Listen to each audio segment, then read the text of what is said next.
ये है दिल्ली दर्पण। नमस्कार, मैं हूं आपके साथ जूही तोमर और आप देख रहे हैं दिल्ली दर्पण टीवी। कोरोना लहर का तीसरा काल बहुत ही भयावह था। इस काल में सेवा भारती ने सेवा की एक मिसाल कायम की। प्रसिद्ध समाज सेवी नंद किशोर अग्रवाल की पहल पर अशोक विहार में कोविड सेंटर ने सैकड़ों लोगों की जान बचाई। आज वडेरा भवन में उन लोगों को सम्मानित किया जिन्होंने कोविड आपदा में पूरे अपनेपन के साथ कोरोना पीड़ितों की परिवार की तरह सेवा की। इस मौके पर सभी ने अपने अनुभव एक दूसरे के साथ साझा किए। सभी बहुत भावुक नजर आए। देखिए ये रिपोर्ट। भारत माता की आंखों में अगर आंसू हैं, फिर हमारी क्या जिम्मेदारी है उसका एहसास करते हुए और इस काम में लगे। नंद किशोर जी ने बीड़ा उठाया कि कुछ ना कुछ करते हैं।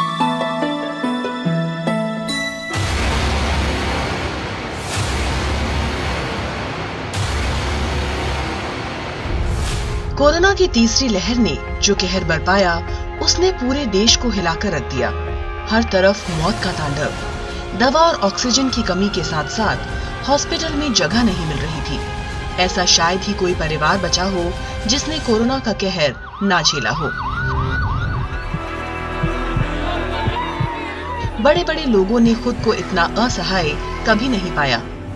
इस काल में जो कहर देखा, उसने कितने ही दिलों को हिलाकर रख दिया।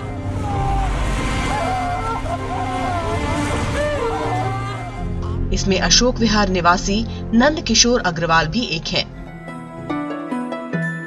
उनकी पहल पर सेवा भारती ने अशोक विहार के लक्ष्मीबाई कॉलेज में कोविड सेंटर की शुरुआत की।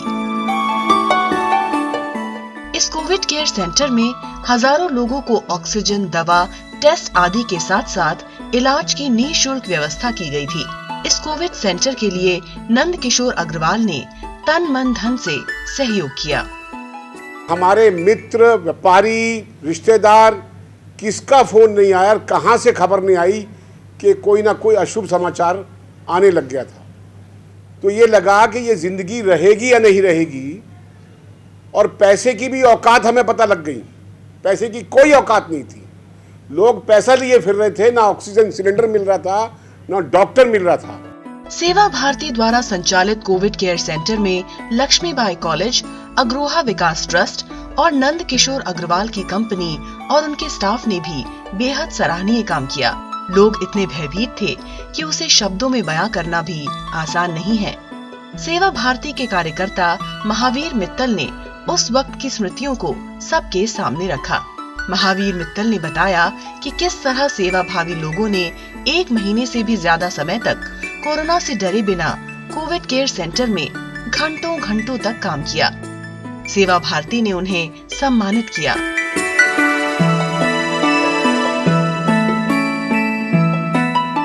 उनके लिए भी एक यादगार समय रहा जो उन्हें जीवन भर याद रहेगा। इन सभी लोगों ने इस सम्मान समारोह में अपने अनुभव भी साझा किए।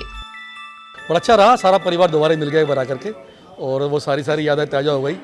उस समय तो जुनून में थे, तो पता नहीं कौन क्या कर रहा था, लेकिन आज लगा कि कितनी मेहनत से और कितने त्याग से इन सब लोगों ने और कितना रिस्क उठा करके उस टाइम काम किया, जिस समय लोग घर से निकलने को तैयार नहीं थे। उस समय 30 पेशेंट के वार्ड में घुस जाना किसी की बस की बात नहीं थी। और मुझे उस टाइम वही चीज़ थी जो मेरे अंदर शक्ति मिली, जो कि मैं 18 से 20 घंटे तक काम करता रहा। लगातार 2 महीने तक काम किया मैंने, 18 से 20 घंटे। वो उन सब कार्यों से मुझे शक्ति मिली। पोस्ट कोविड केयर भी रही, वैक्सीनेशन सेंटर भी शुरू हुआ, तो एक बड़ा अच्छा माहौल बना।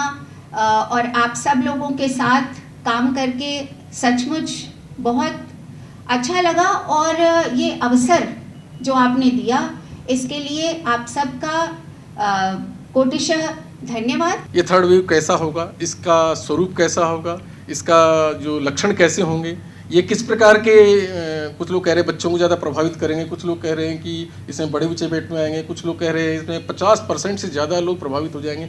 अनेकों प्रकार से डराने के भी या अलर्ट करने के भी प्रयास हो रहे हैं। तो भी इन सारे में एक कौन बात ध्यान में आ रही है कि हमारे पास में एक बड़ा इंफ्रास्ट्रक्चर चाहिए। नर सेवा ही नारायण सेवा है। सेवा भारती ने कोरोना काल में इस कहावत को चित्रार्थ किया है और अपनी सेवा भावना से कितने ही लोगों को एक परिवार की तरह जोड़ा है।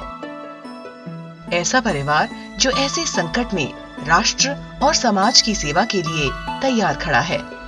अब जो अनुभव इन्हें मिला है वो संभावित तीसरी लहर में भी उपयोगी हो सकता है। इसके लिए भी सेवा भारती से जुड़े इन लोगों ने कमर कस ली है। सेवा भारती से जुड़े इन तमाम सेवाभावी लोगों को दिल्ली दर्पण टीवी सलाम करता है। कैमरामैन सोनू के साथ जूही तोमर की रिपोर्ट।